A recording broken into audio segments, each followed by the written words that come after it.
All right, let's see if I can get reconnected here. I took a shot from that island spot right up towards the hole. I'm going to try some different spots here.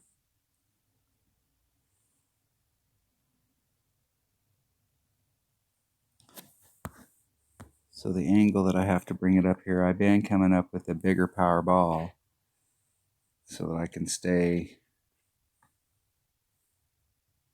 in my red line and I can work this area down here.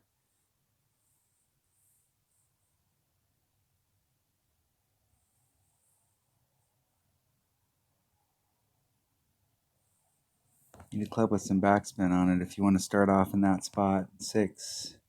It's 4, 2, 5, 6. Got 6 miles an hour wind. Put some curl on it. Hit it great on the inside, which added a bunch of curl on it.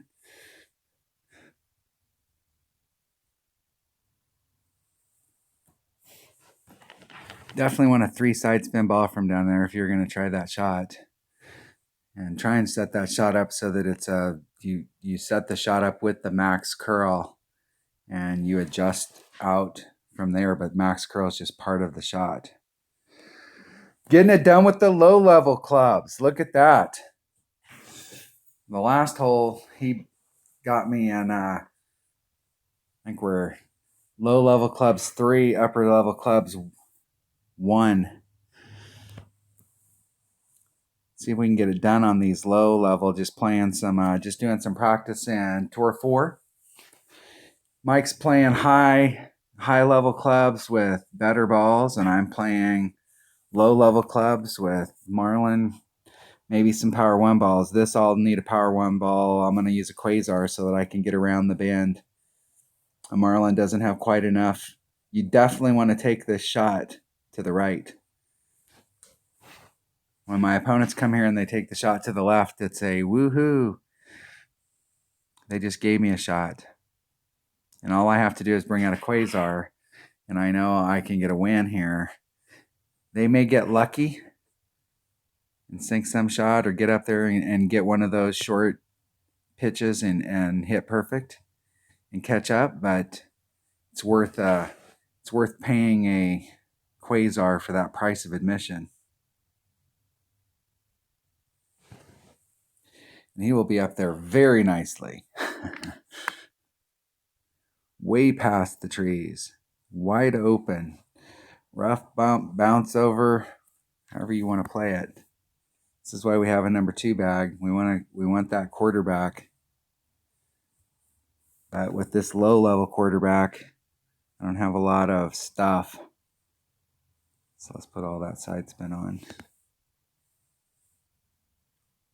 I'm doing a big curl shot. I always want to leave myself at least 2.5.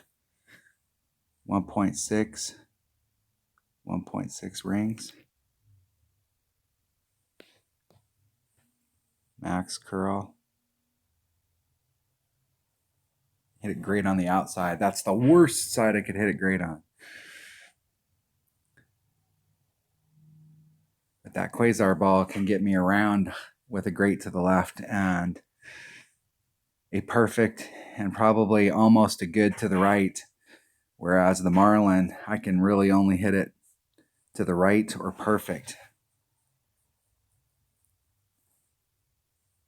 So that Quasar opens up that left-hand side. My opponent's in the perfect spot and has a great club for this. Great ball guide. So really pay attention to the ball guide here. Look at the ball guide. This is why I say when you've got lower developed stuff, one thing that's missing is the ball guide. So like, look at that ball guide. It's leading up to the cup. You can, some of these cups, they run a little fast.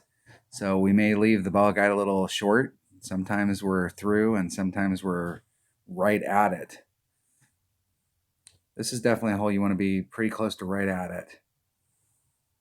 You definitely don't want to roll past this cup. Close.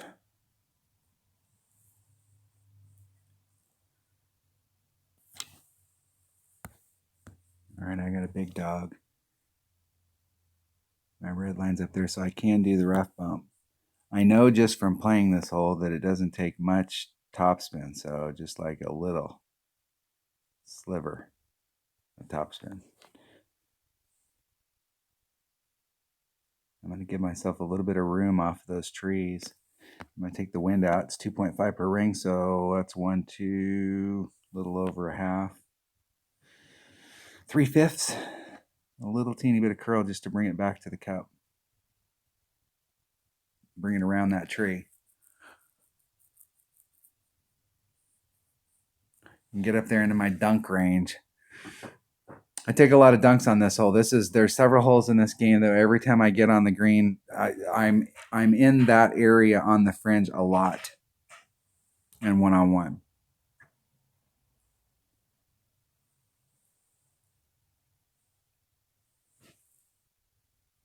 And so I take dunks here. This works on that achievement, that 100 achievement. With Ever Developed clubs, your ring set is entirely in the circle, in the cup.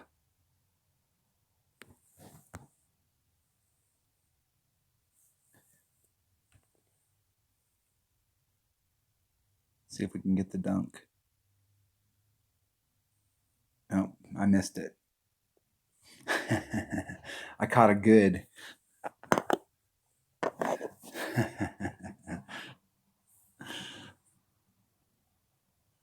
Dinking around, trying to have some fun. This is why it's fun to play against your friends.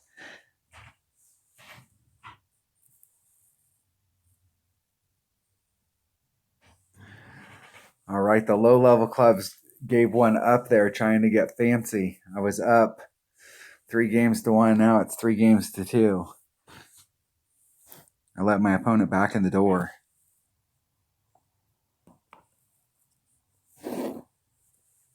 See if Mike D can get it done.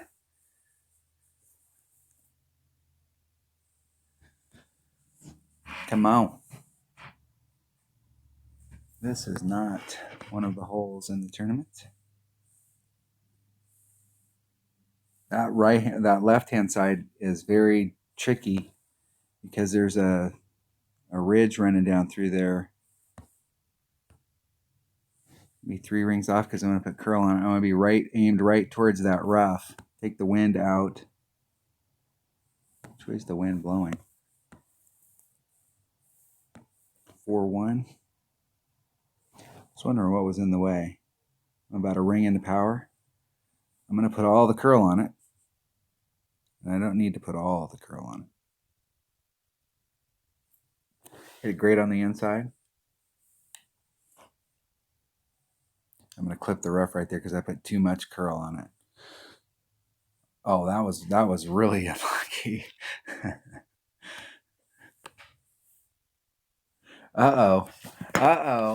I let somebody in the door. I think with my machete I can get up from there. I let somebody in the door and I made a mistake in my low-level account and ended up in the rough. Look at that. My opponent's trying to get way up there so that they can get into their wedge range. And you can see this ridge and stuff that's on there, so they don't have to do with that ball and that club. They don't have to do a lot of overpower to do it if they can just catch it out there.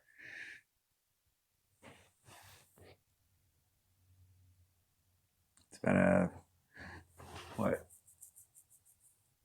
3-2, so it's 2 rings and some. 2 rings and a third. Put a little overpower to compensate for it. Hits it great to the right.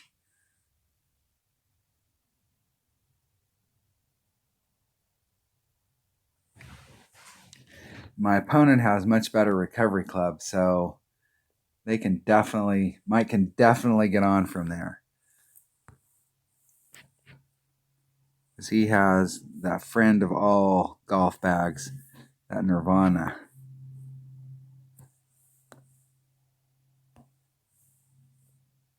All right, I'm not going to be able to get up there. So what I'm going to do is hit against the wind. I'm going to put max backspin. And this is almost, I'd have to shank this shot. I'm going to be right in the middle. The wind's going to push me 5 back, and I'm going to max backspin it right onto that. And I sliced it.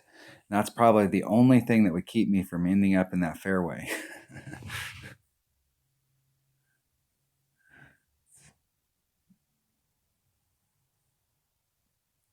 Any place up there will be better than where I was at because I couldn't get up there.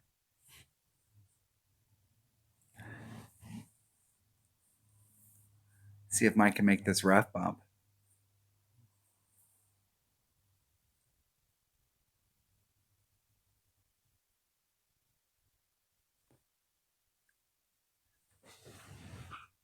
At that distance, those rings look pretty tight. It's probably 3/4 distance. Maybe in the 3 per ring.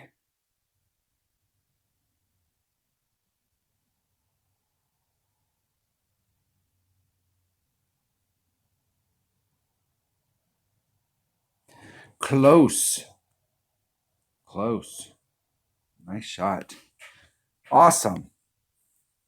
Awesome shot, Mike. Okay, machete. Am I at in my club? There's Max. I'm about mid. So I'm in that 8 per ring range.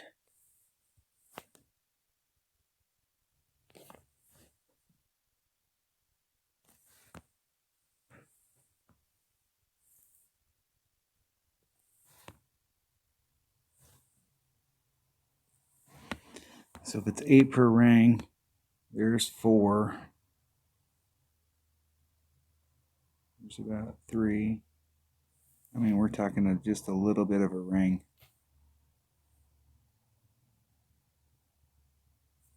I hit great to the right.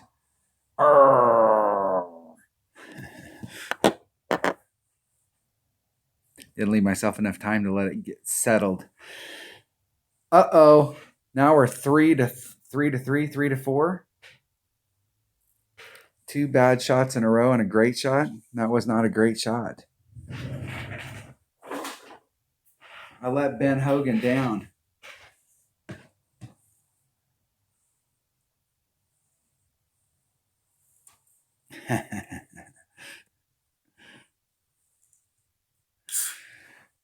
Getting me back in the game.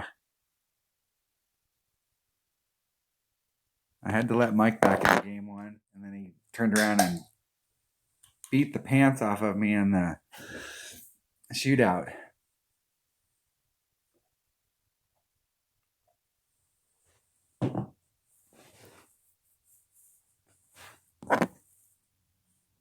Coming out here and practicing with your friends where you're playing stuff and you can see, like for me, it's really big playing against somebody that's got great ball guide, because I know, like, if you guys watch my videos on a regular basis and I'm playing in my low level accounts, bitching about ball guide's big when your clubs get higher developed.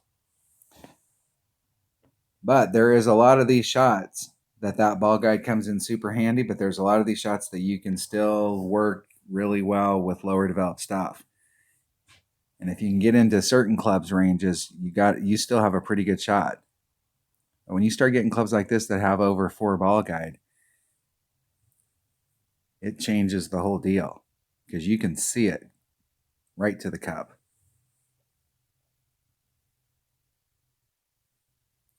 There's a lot of these holes in tournaments that with this new Grizzly, that as these holes come back up, I'm going to be playing with this club instead of a backbone, and it's going to be big. 2.3 rings. I think there is a little bit of a wind adjustment down there, especially if you have headwind. Maybe a 10%. I'm not sure if, like, the normal shot we play a wind adjustment. It seems like we do. But they slightly changed the geometry here. Close to something. So let's see if we can get inside of that. Paying back. I barely have a window here with this club.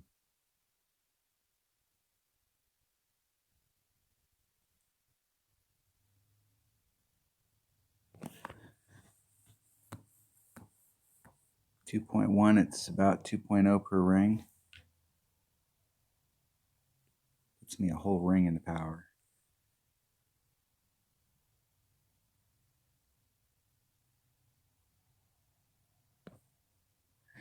Hitting it great to the left. 2 rings great to the left.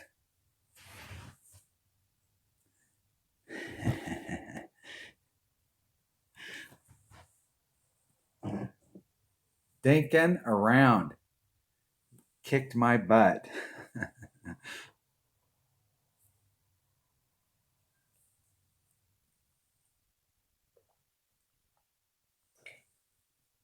Uh-oh, I think we're 4-4 right now. I've let him back in the game. I was up. And I started dinking around and not just playing the deal. Having fun. That's the whole reason we play this game, right? Is to have fun.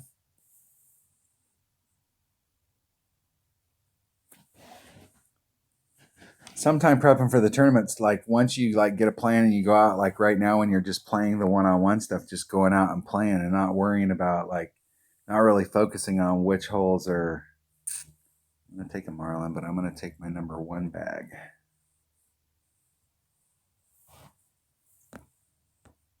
You can get way down in that hole.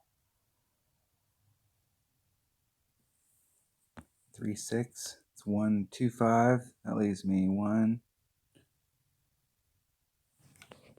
That's 1 2/3. Put all my massive curl on it. Hitting it perfect. Just trying to bounce over there, clip the rough, and bleed out into the fairway.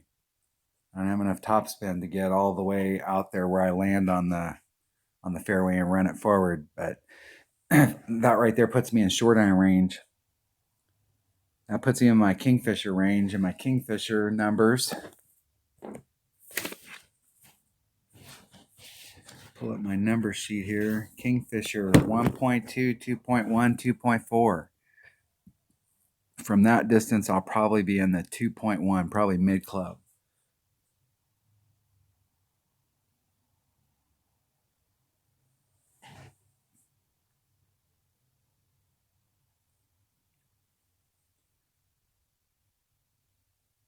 If you have an extra mile, well, extra mile 8, Apocalypse 3 or 4, Apocalypse 4, 3 or 4, I think 3 it starts to get topspin. Not sure, can't remember. One of those, you can stretch it out and get over there so that you can land on it and run it all the way. So you can land right there and you can run it all the way to the top, and now you're in either minimum short iron or maximum wedge, and you can really get a good look at it. So there's minimum club. There's max. So I'm eking towards max. Max is 1.2 per ring. Just a little bit of backspin on it. Going right at it. It's 1.2 per ring, so there's 3.6, there's 4.8, and a little.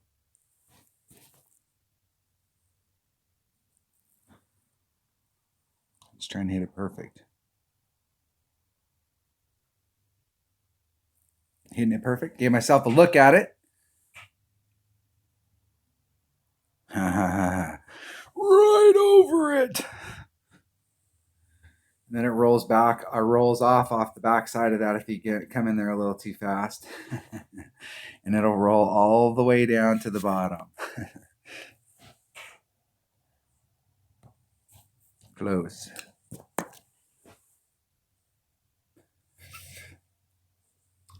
Now look at Mike's shot with a level 5 end bringer at how much ball guide you have there, where you can walk it up into it.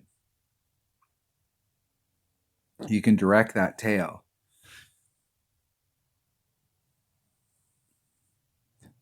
End bringer hits a lot like a Hornet, so if you're used to hitting with a Hornet, you can do a lot of stuff with an end bringer.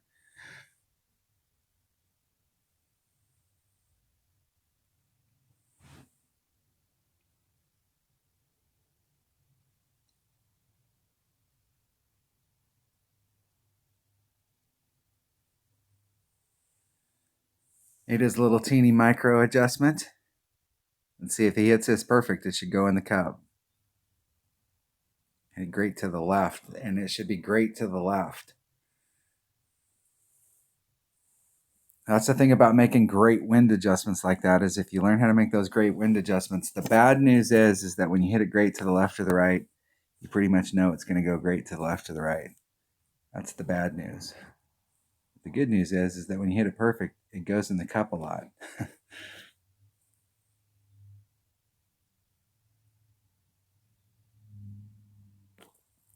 In the last tournament, I had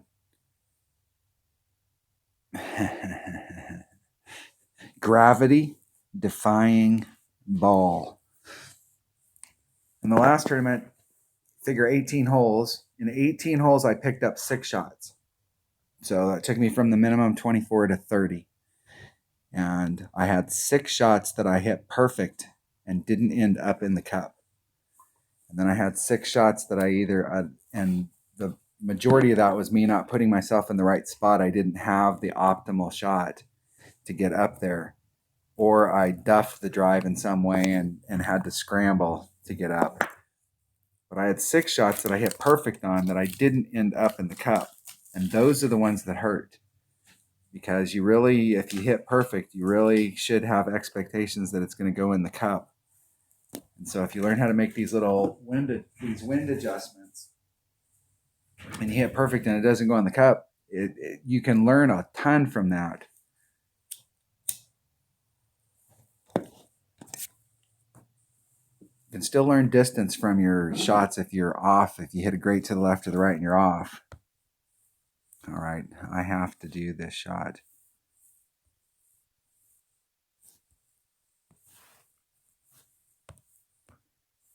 The very first time I ever played Mike, we were on this hole. I'm going to do just a little bit more because I don't have a lot of curl on this.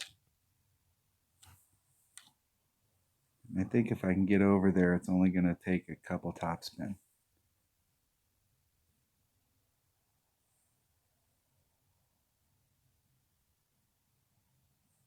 And I got all of it. Let's see if I can get that extra mile 6 to engage that fairway right there. And I got it too far. I came in too far.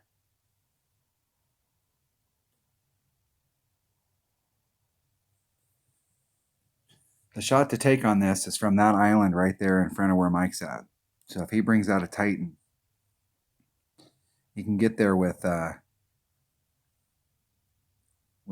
katana. See if he switches to a Titan. He'll be able to ease it.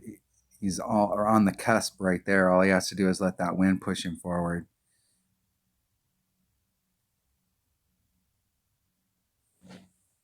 That wind's going at such an angle, it's going to push you forward about half that much, maybe a little more than half. See how he gets this. If he can catch that fairway, he's got it.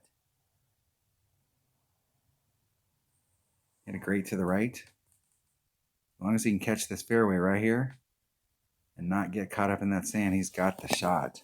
Nice shot. That is the shot to take right there when you're trying to get on this hole. I'm trying to see if it's possible to do it with this low level account to get that max overpower hook shot done.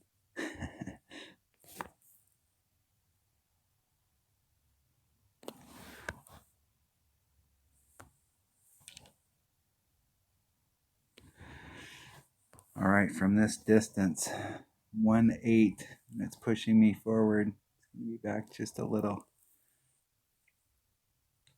Just need to catch a perfect. And I hit it great to the right. I've been hitting those great to the left. Trying to change my timing and hit great to the right. Oh!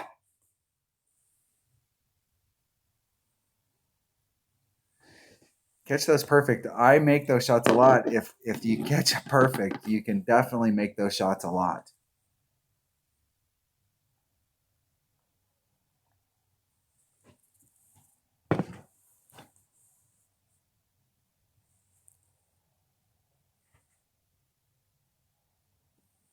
Getting it done with an Endbringer. You start getting up in levels, it becomes a really good club. I think when it comes to level 7 or 8, it is the only club after it gets to level 7. It is the best club in the bag. and it only gets better because it has one more level. And so at level 7, it becomes, no matter where you've got any other club, what level you've got any other club, it becomes the best club in the bag. It's got top spin, back spin. You can do the rapier shot. When a rapier's maxed out versus a level 7 Endbringer, when it gets to level 7, it is the club. All right, that was some one-on-one play. Just practicing with our clubs, checking stuff out, trying some different approaches. Thanks for watching.